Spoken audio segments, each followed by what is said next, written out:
Banaskantha LCB પોલીસે રાજ્ય સરકારની ઝીરો ટોલરન્સ નીતિ અંતર્ગત પાલનપુર શહેર પૂર્વ પોલીસ સ્ટેશન વિસ્તારમાં ગજાનન ટાટા શોરૂમ આગળ ગત રાત્રે નાકાબંધી ગોઠવી હતી. દરમિયાન રાજસ્થાન તરફથી આવતી એક શંકાસ્પદ ઇનોવા ગાડી ઊભી રાખાવી તપાસ હાથ ધરી હતી. તપાસ દરમિયાન ગાડીમાંથી ગેરકાયદેસર રીતે લવાતો વિદેશી દારૂ મળી આવ્યો હતો. વધુ તપાસ હાથ ધરતા ગાડીમાંથી 98 બોટલ વિદેશી દારૂ મળી આવી હતી કે જેની કિંમત રૂપિયા 2,95,482 થાય છે. પોલીસે વિદેશી દારૂ અને ગાડી મળી કુલ 6,95,482 નો મુદ્દામાલ જપ્ત કર્યો. જો કે આ કામગીરી દરમિયાન ગાડીનો ચાલક અંધારાનો લાભ લઈને નાસી છૂટ્યો તો પોલીસે ફરાર ચાલક વિરુદ્ધ પ્રોહિબિશન અધિનિયમ હેઠળ ગુનો નોંધી કાયદેસરની કાર્યવાહી હાથ ધરી હતી.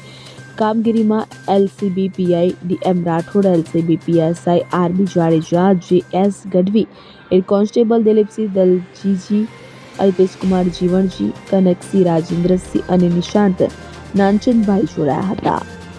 Bureau report CN24 news. હવે જુઓ દેશ દુનિયાની તમામ ખબરો તમારી આંગળીના ટેરવે. ઉઠાવો મોબાઈલ અને ગૂગલ પ્લે સ્ટોર પરથી ડાઉનલોડ કરો અમારી CN24 ન્યૂઝ મોબાઈલ એપ.